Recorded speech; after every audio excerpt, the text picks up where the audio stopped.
Hi friends, welcome to my YouTube channel Dharmas world. Friends, ఏపీలో AP model స్కూల్స్కి సంబంధించి PGT TGT పోస్టులను contract బేస్లో నియమించడానికి నోటిఫికేషన్ ఇవ్వడం జరిగింది. అలాగే ఆ యొక్క నోటిఫికేషన్కి సంబంధించి ఇప్పటికే ప్రొవిజనల్ సెలక్షన్ లిస్టు అంటే మెరిట్ లిస్టు కూడా ప్రకటించడం జరిగింది. అయితే అభ్యర్థులంతా కూడా ఈ యొక్క సెలక్షన్ ప్రాసెస్ ఎలా జరగబోతుంది అనేది వివరించాలని చెప్పేసి కోరడంతో ఈ వీడియో చేయడం జరిగింది. ఇక్కడ మొత్తం ఈ వీడియోలో ఈ యొక్క పీజీటీ టీజీటీలు కాంట్రాక్ట్ బేస్లో ఎలా సెలెక్ట్ చేస్తారు, ఏ అంశాలు పరిగణలోకి తీసుకుంటారు అనే విషయాన్ని మనం చాలా క్లియర్గా తెలియజేస్తాం. అలాగే రెమ్యూనరేషన్ అంటే దీనికి శాలరీ ఎలా ఇవ్వబోతున్నారు అనేది, preparation of the merit list ఎలా ఉంటుంది, అలాగే అనేది పీజీటీ పోస్టులు ఎలా సెలెక్ట్ చేస్తారు, టీజీటీ పోస్టులకి ఎలా సెలెక్ట్ చేస్తారు అనే విషయాలు. అలాగే ఇక చూసినట్టయితే ఒకే మార్కులు, సేమ్ మార్క్స్ కనుక, ఈక్వల్ మార్క్స్ కనుక ఇద్దరు ముగ్గురు అభ్యర్థులకి ఒకే రకంగా వచ్చినట్లయితే వాళ్ళని ఎలా, అప్పుడు ఆ సందర్భంలో ఎలా సెలెక్ట్ చేస్తారు, అలాగే సెలక్షన్ లిస్టులు అనేవి ఎలా తయారు చేయడం జరుగుతుంది, మరి క్యాండిడేట్స్ని ఎలా నియమించుకుంటారు అంటే వాళ్ళకి అపాయింట్మెంట్ ఎలా ఇస్తారు అనేది అన్ని అంశాలు కూడా మనం ఈ వీడియోలో చూడబోతూ ఉన్నాము. ఫ్రెండ్స్, ఇక్కడ గమనించినట్లయితే ముందు ఈ సెలక్షన్ ప్రాసెస్ చూసినట్లయితే ఫ్రెండ్స్, ఇక్కడ మీరు ఒక విషయాన్ని గుర్తుపెట్టుకోవచ్చు. ఈ సెలక్షన్ ప్రాసెస్కి ఒక కమిటీ అనేది ఏర్పాటు చేయడం జరుగుతుంది. ఆ కమిటీని ఆ జోన్లో ఉన్నటువంటి జాయింట్ కలెక్టరు చైర్మన్గా ఉంటారు. అలాగే దాంట్లో ఇంకా మిగిలిన సభ్యులను కూడా రీజనల్ జాయింట్ డైరెక్టర్ అంటే ఆర్జేడీస్ని సభ్యులుగా ఉంచుతారు. అలాగే డిస్ట్రిక్ట్ ఎడ్యుకేషన్ ఆఫీసర్స్ కూడా అందులో మెంబర్స్గా ఉంటారు. అలాగే ఒక సబ్జెక్ట్ ఎక్స్పర్ట్ ఉంటాడు ఆ కమిటీలో. అలాగే ఒక ఏపీఎంఎస్ ప్రిన్సిపాల్ని చైర్మన్గా అలాగే మెంబర్గా నియమించడం జరుగుతుంది. ఆ కమిటీలో ఉండే మొత్తం ఈ 5 సభ్యులు ఉంటారు. అయితే ఇక్కడ చూడండి, the above selection committee has to verify all the original documents or certificates produced by the candidates during the selection and to test the communication skills of the selected candidates by way of demo without any bias. Friends, once అభ్యర్థుల్ని short list అంటే మన యొక్క provisional selection తీసుకున్న తర్వాత అభ్యర్థులను 1:2 లెవెల్లో మరి ఇంటర్వ్యూస్కి పిలవడం జరుగుద్ది. అంటే ఇక్కడ గమనించండి, ఇంటర్వ్యూస్లో ఏం జరుగుద్ది అంటే overall monitoring of the process observers are to be appointed. అంటే ఇక్కడ మీరు ఒక విషయం గమనించాలి, అభ్యర్థులందరూ సెలెక్ట్ అయిన తర్వాత పలానా అభ్యర్థుల్ని మరి ఇప్పుడు ఏదైతే మీకు మెరిట్ లిస్ట్ ఇవ్వడం జరిగిందో అందులో నుంచి కంపల్సరీగా 1:2గా లేదా 1:3గా అభ్యర్థి అంటే ఒక పోస్ట్కి 2 లేదా 3 పిలవడం జరుగుద్ది. పిలిచినాక వాళ్ళ సర్టిఫికేట్లు వెరిఫై చేస్తారు. వెరిఫై చేసిన తర్వాత అక్కడే మీకు ఒక డెమో కూడా ఉండబోతుంది. మీరు ఒక డెమో ఇవ్వాల్సి ఉంటుంది. దేనికి సంబంధించి అంటే కమ్యూనికేషన్ స్కిల్స్, అభ్యర్థుల యొక్క కమ్యూనికేషన్ స్కిల్స్ని టెస్ట్ చేస్తూ ఒక డెమో ఇవ్వమని చెప్పేసి అడుగుతారు.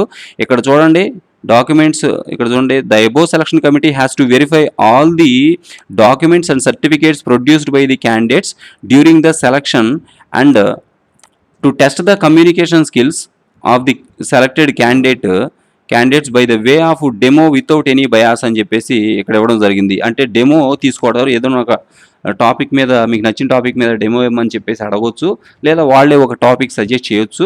ఇక్కడ చూస్తే for overall monitoring of the above process, మీరు ఇచ్చే డెమోని మరి అబ్జర్వ్ చేయడానికి మీ యొక్క సబ్జెక్ట్ టీచర్ని కూడా అక్కడ ఆల్రెడీ మనం చెప్పాం, ఇక్కడ సబ్జెక్ట్ టీచర్ ఒకళ్ళు సభ్యులుగా ఉంటారు ఈ కమిటీలు అని చెప్పేసి, వాళ్ళు అబ్జర్వ్ చేస్తూ ఉంటారు మీ యొక్క డెమోని. ఇక రెమ్యూనరేషన్ టు బి పెయిడ్ అంటే మీకు ఎంత శాలరీ ఇస్తారనేది ఇక్కడ చెప్తా ఉన్నారు. ఇదేంటంటే the minimum of time scale of pay fixed by government from time to time shall be paid అని చెప్పేసి అంటున్నారు. అంటే ఎప్పటికప్పుడు రివైజ్ అయినటువంటి శాలరీస్ మీకు ఇవ్వడం జరుగుతుంది. అంటే ప్రస్తుతం అయితే పీజీటీ అభ్యర్థులకి 31,000, అలాగే టీజీటీ ట్రైన్డ్ గ్రాడ్యుయేట్ టీచర్లకి 28,000 కంపల్సరీగా ఇస్తారు. ఇది కాకుండా మీకు ఎలాంటి అలవెన్సెస్ అనేవి ఇవ్వరు అని చెప్తున్నారు. అంటే టీఏ డిఏ లాంటివి ఏమీ ఎక్స్ట్రా ఇవ్వడం అనేది ఉండదు. హెచ్ఆర్ఏ కానీ టీఏడిఏలు కానీ ఇవేవి ఉండవు. కంపల్సరీగా మీకు ఏంటంటే ఫిక్స్డ్ శాలరీ అనేది ఇవ్వడం జరుగుతుంది. 31,300 పీజీటీ అభ్యర్థులకి, అలాగే టీజీటీ అభ్యర్థులకి 28,900 అనేది టీజీటీ అభ్యర్థులకి ఇవ్వడం జరుగుతుంది అనమాట. ప్రిపరేషన్ ఆఫ్ మెరిట్ లిస్ట్ చూసినట్లయితే candidate shall be selected on the basis of the percentage of marks obtained and merit come roster. అంటే ఇక్కడ రోస్టర్ విధానాన్ని అమలు చేయడం జరుగుతుంది. మీకు రోస్టర్ ప్రకారమే మీకు వేకెన్సీలు కూడా పెట్టడం జరిగింది. ఏ పోస్టు ఏ కేటగిరీ వారికి ఏ రోస్టర్లో కేటాయించడం జరిగింది అనేది మీకు ఆల్రెడీ వేకెన్సీల్లో ప్రొజెక్ట్ చేయడం జరిగింది. ఏ పోస్టు ఏ కేటగిరీకి ఇచ్చారు, ఏ యొక్క రోస్టర్ పాయింట్ మీద ఇచ్చారు అనేది కూడా క్లియర్గా ఉంది. అదంతా కూడా అప్లై చేసి దాని ప్రకారమే తీసుకోవడం జరుగుద్ది. ఇకపోతే పోస్ట్ గ్రాడ్యుయేట్ టీచర్ పీజీటీ అభ్యర్థుల సెలక్షన్ మెరిట్ లిస్టు ఎలా ఉండబోతుంది, ఎలా తయారు చేస్తారనేది కూడా ఇక్కడ ఇచ్చారు. ఇక్కడ క్వాలిఫికేషన్ అంటే మీ యొక్క పీజీ క్వాలిఫికేషన్ దాంట్లో వచ్చిన మార్క్స్‌ని ఆధారంగా మీకు మాక్సిమం వెయిటేజీ 60 మార్క్స్ అనేవి కేటాయించారు. అంటే 60 మార్క్స్ వరకు ఈ యొక్క క్వాలిఫికేషన్స్ మార్క్స్ నుంచి మీకు వెయిటేజీ కేటాయించడం జరుగుతుంది. ఆ వెయిటేజీ ఎలా ఈ 60 మార్క్స్ అప్ టు 60 అనమాట. దీన్ని ఎలా తీసుకుంటారంటే ఇక్కడ చూడండి సెక్యూర్డ్ మార్క్స్ మీకు పీజీలో మీకొచ్చిన మార్క్స్ మీకొచ్చిన marks by total marks into 60 ఏస్తే మీ యొక్క ఇక్కడ వెయిటేజ్ మార్క్స్ మాక్సిమం వెయిటేజ్ వచ్చేస్తది. అవి తీసుకుంటారు. అలాగే మీ యొక్క బీఈడీ క్వాలిఫికేషన్ దానికి బీఈడీలో వచ్చే మార్క్స్‌కి 10 మార్క్స్ వెయిటేజ్ ఇవ్వడం జరుగుతుంది. దానికి కూడా అంతే సేమ్ మీ secured marks by maximum marks మీకొచ్చిన మార్కులు అలాగే బీఈడీ కోర్స్ మొత్తంలో మీకున్న మార్క్స్ ఇంటూ 10 ఏస్తే ఆటోమేటిక్‌గా మీ యొక్క వెయిటేజ్ అనేది వచ్చేస్తుంది. 10 మార్క్స్ వెయిటేజ్ అనేది ఇక్కడ వస్తుంది. ఈ వెయిటేజీ అలాగే ఈ వెయిటేజీ 60 మార్క్స్ మీ యొక్క అకాడమిక్ క్వాలిఫికేషన్ పీజీ మార్క్స్‌కి సంబంధించిన వెయిటేజీ, బీఈడీ మార్క్స్‌కి సంబంధించిన వెయిటేజీ ప్లస్ మీ యొక్క మీ ఎక్స్‌పీరియన్స్‌కి ఓవరాల్‌గా 20 మార్క్స్ వెయిటేజ్ ఇవ్వడం జరుగుతుంది. అంటే ప్రతి సంవత్సరం మీరు ఏపీఎంఎస్‌లో గెస్ట్ లెక్చరర్‌గా పనిచేసి ఉన్నట్లయితే ప్రతి సంవత్సరానికి 4 మార్కులు చొప్పున మీకు కేటాయిస్తారు. ఒకవేళ 6 నెలలు దాటి మీరు వర్క్ చేసినట్లయితే అది సంవత్సరంగా పరిగణించి 4 మార్కులు ఇస్తారు. 6 నెలల లోపు గనక మీరు వర్క్ చేస్తున్నట్లయితే దానికి 2 మార్కులు ఇస్తారన్నమాట. ఆ విధంగా మీకు ఓవరాల్‌గా 20 మార్క్స్ వెయిటేజ్ అనేది మీకు ఇవ్వడం జరుగుతుందన్నమాట. అలాగే ఇక్కడ మీరు గమనించినట్లయితే ఇక్కడ పీజీ మార్కుల వెయిటేజీ, అలాగే బీఈడీ మార్కుల వెయిటేజీ, మీ ఎక్స్‌పీరియన్స్ మార్కుల వెయిటేజీ ఇవన్నీ కూడా కలిపి మీకు ఓవరాల్‌గా గ్రేడు లేదా మార్క్స్ ఇవ్వడం జరుగుతుంది. ఇక్కడ చూసినట్లయితే మార్క్స్ ఇస్తారు. అంతేకాకుండా ఇక్కడ ఇంకొకటి మీకు టీచింగ్ స్కిల్ అంటే కమ్యూనికేషన్ స్కిల్స్ మీద డెమో ఉండబోతుంది కదా! ఈ డెమోకి 10 మార్క్స్ కేటాయించడం జరుగుతుందనమాట. ఇలా 100 మార్క్స్‌కి మీకు మెరిట్ లిస్ట్ అనేది 100 మార్క్స్‌కి మీకు ఎన్ని సాధించారు దాన్ని బట్టి మీ యొక్క సెలక్షన్ ప్రాసెస్ అనేది జరుగుతుంది. మీరు సెలక్షన్‌లో ఏ స్టేజ్‌లో ఉండబోతున్నారు అనేది కూడా మీకు తెలియజేస్తాం. మీకు ఇప్పటికే ఈ యొక్క మీకు ప్రొవిజనల్ సెలక్షన్ లిస్ట్ అనేది ఇవ్వడం జరిగింది. ప్రొవిజనల్ సెలక్షన్ లిస్ట్ అనేది ఆల్రెడీ ఇచ్చేశారు. మేము దానికి సంబంధించి కూడా మీకు అప్డేట్ ఇవ్వడం జరిగింది. ప్రొవిజనల్ సెలక్షన్ లిస్ట్‌లో మీకు మాక్సిమం వెయిటేజీ ఇక్కడ బీఈడీ మార్క్స్ వెయిటేజీ, మీకు యొక్క గ్రాడ్యుయేషన్ అంటే పీజీ మార్క్స్ వెయిటేజీ, అలాగే మీ ఎక్స్‌పీరియన్స్ మార్క్స్ వెయిటేజీ 3 మార్కుల వెయిటేజీని బట్టి మీకు ప్రొవిజనల్ సెలక్షన్ లిస్ట్ అనేది ఇచ్చేశారు.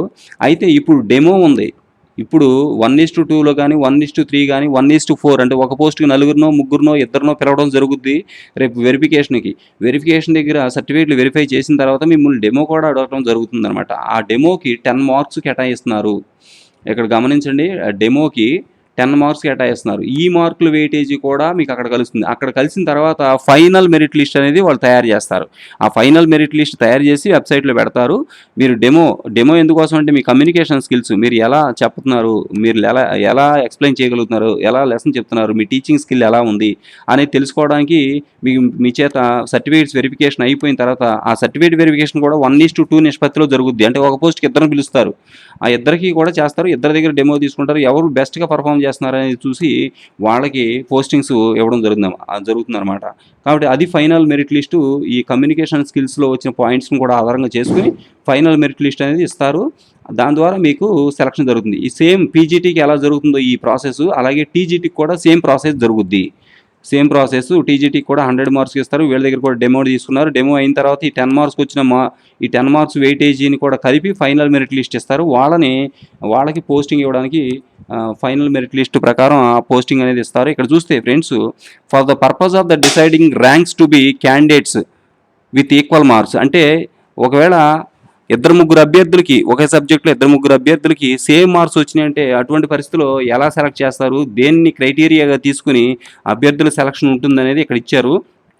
ఇక్కడ చూస్తే friends the following procedure shall be followed in that order అని చెప్పేసి ఇచ్చారు. అటువంటి పరిస్థితి అంటే సేమ్ మార్క్స్ వచ్చినప్పుడు 2-3 అభ్యర్థులకు సేమ్ మార్క్స్ వస్తే ఎవరికి ముందు ప్రయారిటీ ఇస్తారనేది ఇక్కడ చెప్తున్నారు. ఫస్ట్ డేట్ ఆఫ్ బర్త్ తీసుకుంటారు friends. The elder candidate will be given higher rank అంటే వయసులో పెద్దవాళ్ళకి ముందు అంటే డేట్ ఆఫ్ బర్త్ ప్రకారం ఎవరు ముగ్గురు ఉన్నారనుకోండి సేమ్ మార్క్స్ వచ్చిన వాళ్ళు ఎవరు పెద్దవాళ్ళు అయితే వాళ్ళకి ముందు ఫస్ట్ ర్యాంక్ ఇవ్వడం జరుగుద్ది. తర్వాత rank over a younger candidate అన్నారు కదా, higher rank over a younger candidate. చిన్నవాళ్ళకంటే పెద్దవాళ్ళకి ఎక్కువ మంచి ర్యాంక్ ఇస్తారు అంటే ఫస్ట్ ర్యాంక్ ఇస్తారు. తర్వాత if the date of birth is also same ఒకవేళ డేట్ ఆఫ్ బర్త్ కూడా ఒకే రకంగా ఉందనుకోండి అప్పుడు the candidate belong to different genders అంటే వేరు జెండర్స్కి చెందిన వ్యక్తులు అంటే మేలు ఫిమేలు ఇద్దరిది డేట్ ఆఫ్ బర్త్ ఒకటే అయితే a female candidate will be given a higher rank first priority female క్యాండిడేట్కి ఇస్తారు. అంటే ఉమెన్‌కి ముందు ప్రయారిటీ ఇస్తారన్నమాట. ఇద్దరు మేల్, ఫీమేల్ ఇద్దరికీ ఒకటే డేట్ ఆఫ్ బర్త్ ఉన్నప్పుడు ఫీమేల్ క్యాండిడేట్‌కి ప్రయారిటీ ఇవ్వడం జరుగుతుంది. Okay. Next if 2 or more candidates have same date of birth and no female candidates is one of them or more than one female candidates are available then candidates belonging to the following communities in the order shall be given a higher rank. ఒకవేళ ఇద్దరు women's ఉన్నారనుకోండి same date of birth, లేదా ఆమ్, ఇద్దరు కంటే ఎక్కువ లేకపోతే అందరూ మగవాళ్ళే ఉండి ఒకే డేట్ ఆఫ్ బర్త్ ఉన్నా, లేకపోతే ఇద్దరు కానీ ముగ్గురు కానీ లేడీస్ ఉండి ఒకే డేట్ ఆఫ్ బర్త్ ఉంటే అప్పుడు మాత్రం ఇక్కడ ఇచ్చిన ప్రయారిటీ ప్రకారం వాళ్ళకి ర్యాంక్స్ ఇవ్వడం జరుగుతుంది. ముందు వాళ్ళల్లో ఎస్టీ క్యాండిడేట్స్కి ఫస్ట్ ర్యాంక్ ఇస్తారు, తర్వాత ఎస్సీ క్యాండిడేట్కి ఫస్ట్ ర్యాంక్ ఇస్తారు, తర్వాత బీసీఏ క్యాండిడేట్ ఫస్ట్ ర్యాంక్, తర్వాత బీసీబీ క్యాండిడేట్ ఫస్ట్ ర్యాంక్, తర్వాత బీసీసీ క్యాండిడేట్కి ఇస్తారు, ఆ తర్వాత బీసీడీ క్యాండిడేట్, తర్వాత బీసీఈ, తర్వాత ఈడబ్ల్యూఎస్. ఇలా ఆర్డర్ ఆఫ్ ప్రయారిటీ అనేది ఇవ్వడం జరుగుతుంది. సేమ్ డేట్ ఆఫ్ బర్త్ ఉండి ఒకళ్ళ కంటే ఎక్కువ లేడీస్ ఉన్నా, లేకపోతే అసలు లేడీస్ లేకుండా అందరూ మగవాళ్ళే ఉండి సేమ్ డేట్ ఆఫ్ బర్త్ ఉన్నా, అప్పుడు ఆ సందర్భంలో ఈ క్యాస్ట్ని తీసుకోవడం జరుగుతుంది. కేటగిరీని చూస్తారు. ముందు ఎస్టీ క్యాండిడేట్కి ప్రయారిటీ ఇస్తారు, తర్వాత ఎస్సీ క్యాండిడేట్కి ప్రయారిటీ ఇస్తారు, తర్వాత బీసీఏ, తర్వాత బీసీసీ, బీసీసీ, బీసీడీ, బీసీఈ, తర్వాత ఈడబ్ల్యూఎస్. ఇది ఆర్డర్ ఆఫ్ సెలక్షన్ అన్నమాట. Okay friends, next preparation of selection list. ఇక్కడ చూడండి, based on the marks obtained at serial number 1, 2, 3. అంటే ఈ 1 ఏమో అకాడమిక్ మార్క్స్, ఈ 2 ఏమో ప్రొఫెషనల్ క్వాలిఫికేషన్ అంటే బీఈడి మార్క్స్ వెయిటేజీ, ఈ 3 ఏమో మనం ఇప్పుడు చెప్పుకున్నట్టుగానే డెమో ఏదైతే ఉందో అది తీసుకోవడం జరుగుతుందన్నమాట. ఆ 3 తీసుకొని మీ ఈ మూడోది ఎక్స్పీరియన్స్, మీ యొక్క academic qualification, professional qualification weightage, academic qualification weightage, మూడోది మీ యొక్క ఎక్స్పీరియన్స్. గెస్ట్ లెక్చరర్గా మీరు పనిచేస్తున్నట్లయితే మీ ఎక్స్పీరియన్స్ వెయిటేజీ, ఈ 3 కలిపి తర్వాత A and B of the 8 అంటే ఇక్కడ మీరు చూస్తే ఆర్డర్ ఆఫ్ మెరిట్ అనమాట. మీ డెమోలో వచ్చిన మార్క్స్ ఇవన్నీ కలిపి మీకు ఏంటంటే ఇక ఫైనల్ సీనియారిటీ లిస్ట్ అనేది ప్రిపేర్ చేయడం జరుగుతుందన్నమాట. After display of merit list if received any grievances, ఆ యొక్క మార్కులు అనౌన్స్ చేసి ఫైనల్ లిస్ట్ తయారు చేసిన తర్వాత మీకు ఏమైనా అభ్యంతరాలు ఉన్నట్టే మీరు ఆర్జేడీ, మీకు రీజనల్ జాయింట్ డైరెక్టర్ని కలిసి మీరు మీ యొక్క విన్నపాన్ని తెలియజేయాల్సి ఉంటుంది. ఈ విధంగా ఏంటంటే friends, after having verification of certificates demo will be conducted for eligible candidates 1:2. Demo అనేది 1:2 నిష్పత్తిలో కండక్ట్ చేయడం జరుగుతుంది. ఒక పోస్ట్కి ఇద్దరిని పిలుస్తారు ఫ్రెండ్స్. ఆ ఇద్దరికి ఒక డెమో కండక్ట్ చేసి ఎవరు బెస్ట్ పర్ఫార్మెన్స్ ఇస్తే వాళ్ళకి వచ్చిన 10 మార్క్స్ వెయిటేజ్ని బట్టి వాళ్ళకి పోస్టింగ్ ముందు ఉంటుందన్నమాట. ఓకే ఫ్రెండ్స్, ఇది మొత్తం మీద సెలక్షన్ ప్రాసెస్ ఎలా జరుగుద్ది పీజీటీ టీజీటీలకు సంబంధించి. ఈ యొక్క కాంట్రాక్ట్ బేస్లో కానీ ఇంకే విధంగానైనా కానీ ఇలాగే ప్రాసెస్ అనేది జరుగుతూ ఉంటుంది. Thank you so much for watching. Please share this video and subscribe my channel. Thank you so much.